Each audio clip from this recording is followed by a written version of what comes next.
أرح نفسك يعني أرح قلبك من إيه؟ من شيل هم وصول الرزق إليك. ده اسمه كده التدبير. التدبير هو شيل هم نجاحي ووصول رزقي المعنوي، السعادة والسكينة والناس اللي بتحبني وهتقبلني وهتقدرني، دي أرزاق معنوية.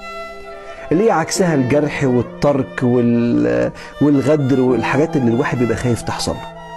أو الأرزاق المادية، الفلوس وهسكن فين وهتجوز مين وهعيش قد إيه والأمراض اللي هتجيلي ولا مش هتجيلي. بيقول له أرح نفسك من التدبير، فما قام به غيرك عنك لا تقم به لنفسك. ما تشيلش شيلة تقيلة على كتافك. ريح روحك وقلبك من الخوف من بكرة. ليه؟ لأن الرزق نوعين. القرآن والسنة والواقع علمونا إن الرزق نوعين. رزق مش هيجيلك إلا لما تسعى ليه، ورزق هيجيلك غصب عنك حتى لو ما سعيتش.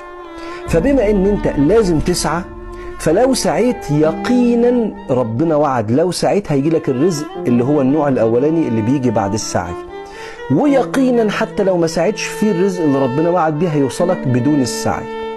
يبقى أنت دورك بعد ما سمعت الكلام ده إنك تسعى.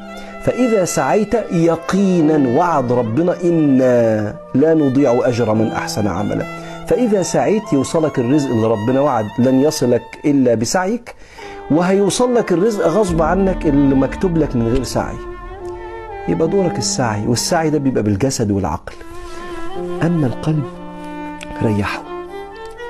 ريحه ليه؟ لأن القلب ما يستحملش التفكير في إيه؟